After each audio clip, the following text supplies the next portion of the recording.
Here we go.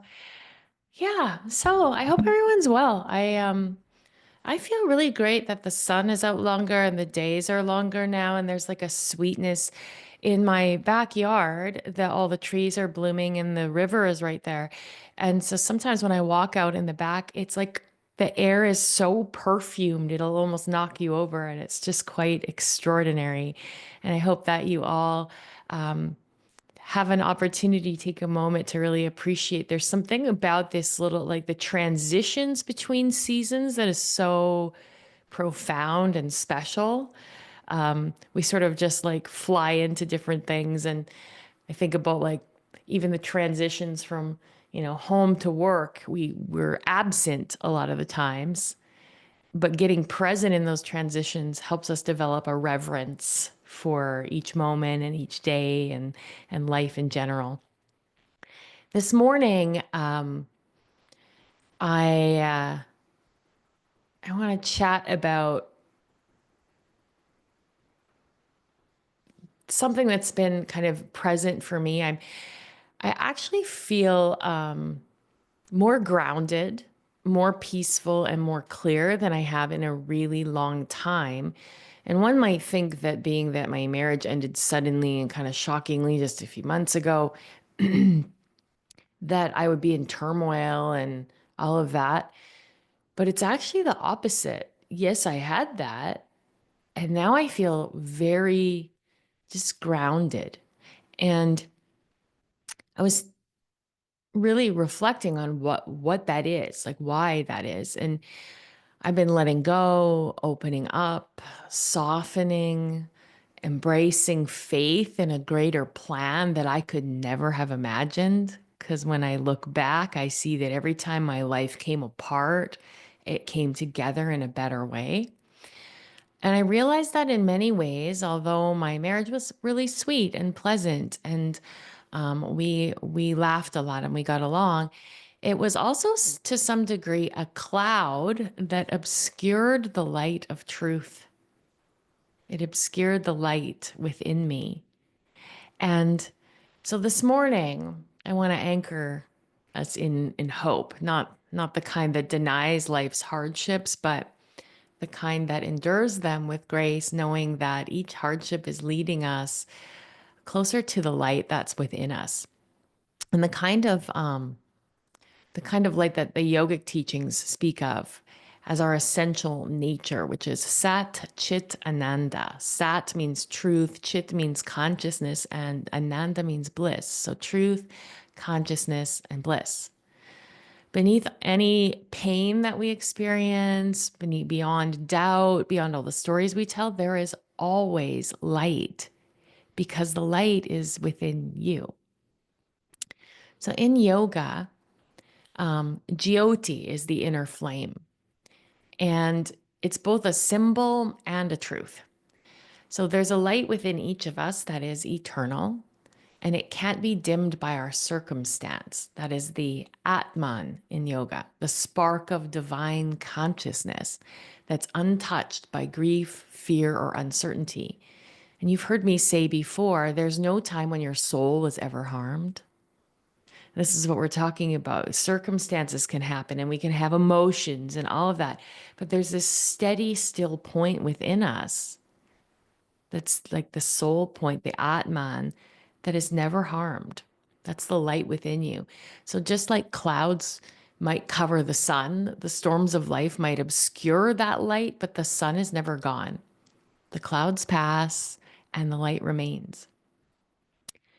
This is echoed in the Bhagavad Gita, where Krishna tells Arjuna that there is light that shines beyond all things on earth, beyond us all, beyond the heavens, the very highest heavens. This is the light that shines in your heart. In the Tao is compared to the uncarved block, like pure potential and essence, always present beneath appearances. And even in Christianity and Christian mysticism, they talk about the light of Christ as being within us, guiding and sustaining through all trials. So, in across the board in any kind of spiritual tradition, there is talk of this unchanging, unwavering un, un it's beyond damage or harm, this light within us all. So if you imagine a sunflower buried deep in the soil, it can't see the sun. It only feels the pressure of the earth. It feels the darkness and it feels the unknown. But encoded within the seed is a pull toward the light. It doesn't question, it reaches, and eventually it breaks through. Not because the world got easier, but because the light within it kept whispering to grow. Now, if I'm honest with myself, the light within me was whispering to grow. And I remember in November having this revelation that I felt stifled. I didn't relate it to my marriage. I just felt it. And I felt very, for some reason, unprotected. And I craved protection in my life in some way. And shortly after that, everything fell apart in my life. It's just, completely exposed. And now I feel like connected and protected all within me. Like this light has started to really emerge. And like I said, it got me really pondering like how the dark times, how the things that press on us actually are helping us to reveal that light and to trust it more, to bring us back into alignment. So I have a few little questions that I thought might be interesting to ponder around this. And I think that if we're really sensitive to energy, and as you meditate, you become more sensitive to energy. As you get present to things like the transitions and the seasons, you become more sensitive to energy. And becoming more sensitive to energy allows you to identify, to reflect, to move things out of the way, and get closer to that light more often. So it's valuable to ask yourself what clouds in your life have been obscuring your light lately. Now, it's an interesting question because you might say, oh, there's a person that I don't feel very good around. And maybe that's the case. But there are all kinds of clouds in the forms of beliefs, attitudes, um, perhaps lack of boundaries. There's all kinds of ways that we get clouded in life, clinging to expectations of others, being disappointed perpetually. Lack of gratitude is like a cloud. So when we're talking about what clouds in my life have been obscuring my inner light lately, yeah, you could look for people around you. And, I had just released a great podcast yesterday with my friend Tyler Dudding, who's a dating coach, and he had a really great expression. He said, when you point the finger, I thought he was going to say it's one there and three back, but he didn't. He said, when you point the finger of blame, you're also pointing the finger of power. You're pointing to who you're giving your power to. Because as soon as you blame someone else, you're giving them your power. And I was like, ooh, that's good. That's good. So, like, blame is a cloud in our lives.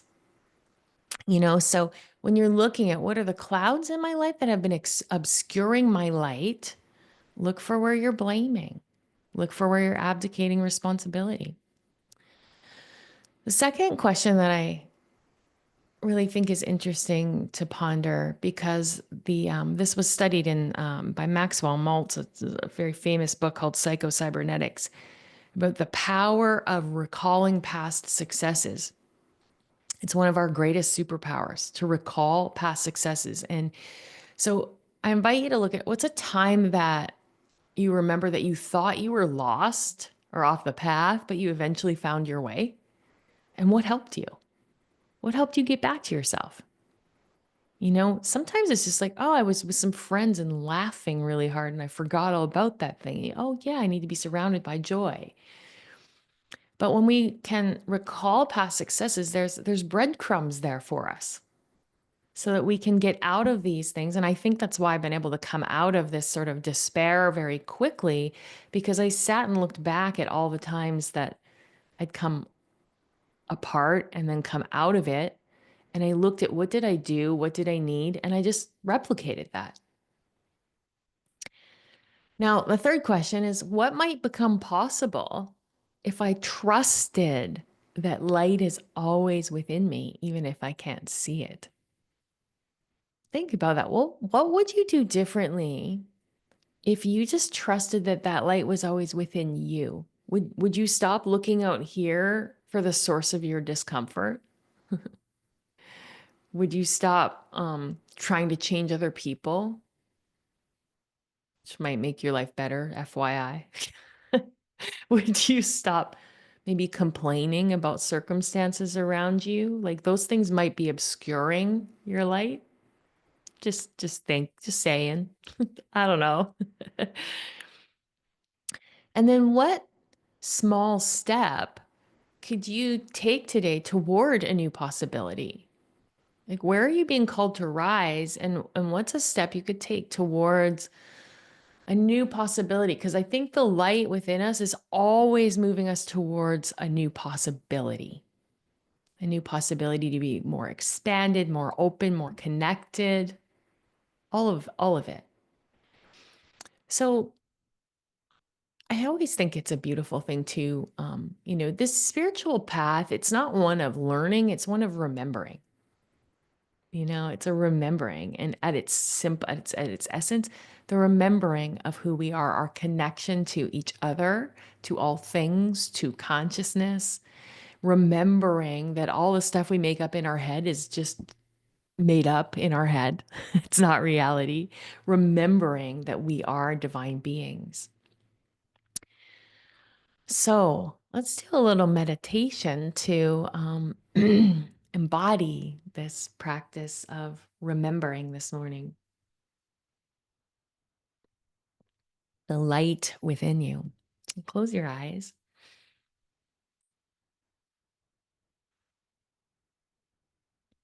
and bring your awareness to your breath. And let your breath be soft, gentle, and natural.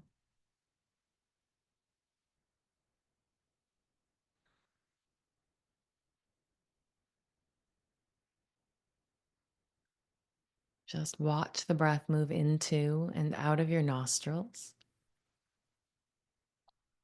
And with each exhale, let go of tension in your jaw, your shoulders, your belly, your hips, your legs, your feet.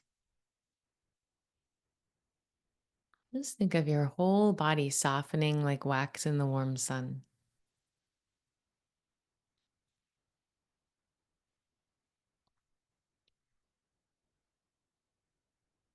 Now imagine a warm wave of golden light gently scanning your body from head to toe. As it moves through you, it softens, soothes, and grounds you. The light feels safe and protective. The light feels like home. And it scans you from the crown of your head, your face, your neck, chest, your torso and your arms, your pelvis, your thighs, your shins to your feet, and feel bathed in this golden light.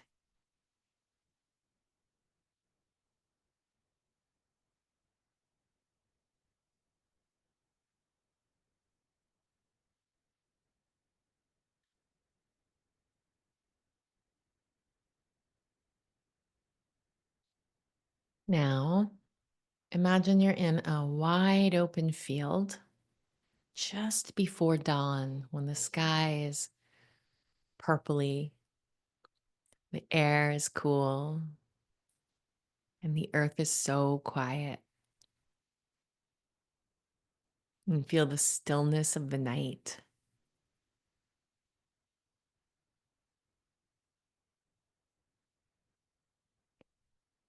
In your heart, there's a tiny flicker, a golden flame. And you place your hands gently over your heart and feel it there. This is your Jyoti, your eternal light. It's whole, it's steady, it's patient, loving, and at all times it is unharmed.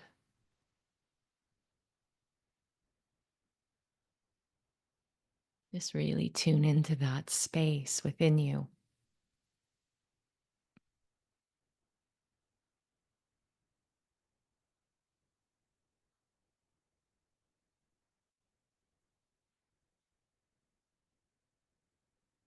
Now imagine the first light of dawn breaking on the horizon.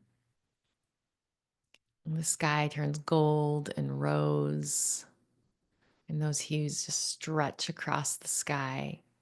And slowly the field you're standing in begins to glow.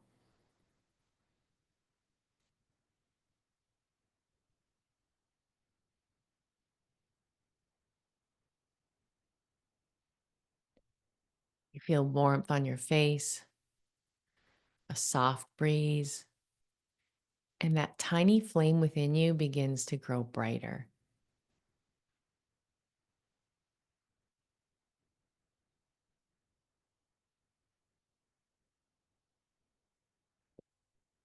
With each breath, feel your heart light expanding, filling your chest, your body. See that light growing throughout your body, filling every nook and cranny, enveloping your organs, reaching up, down, front, back, until your entire being is radiant with the energy of hope and truth and renewal.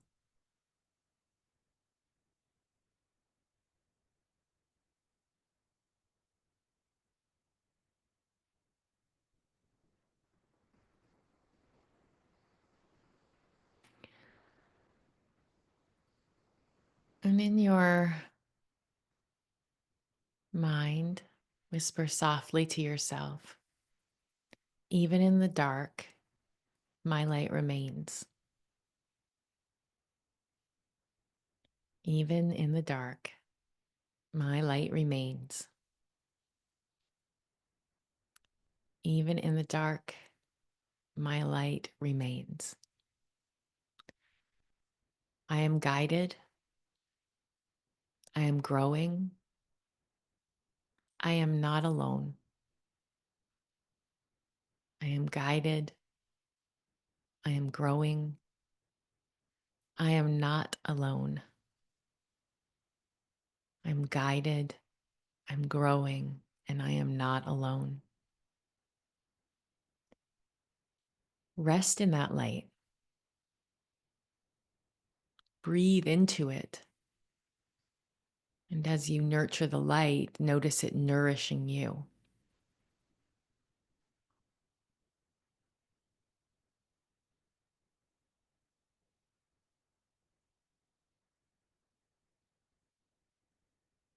Just take a couple of moments to bathe in this light, to rest in this knowledge, and keep a gentle focus on your breath.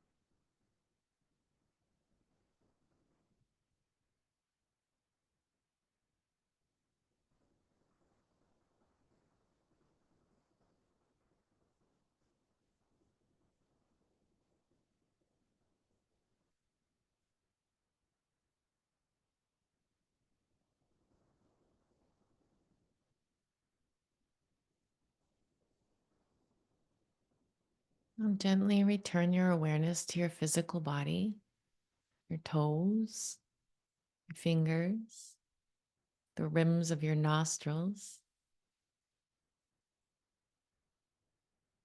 Feel the support beneath you. And just take a deep, full breath in through your nose. And a big sigh out your mouth.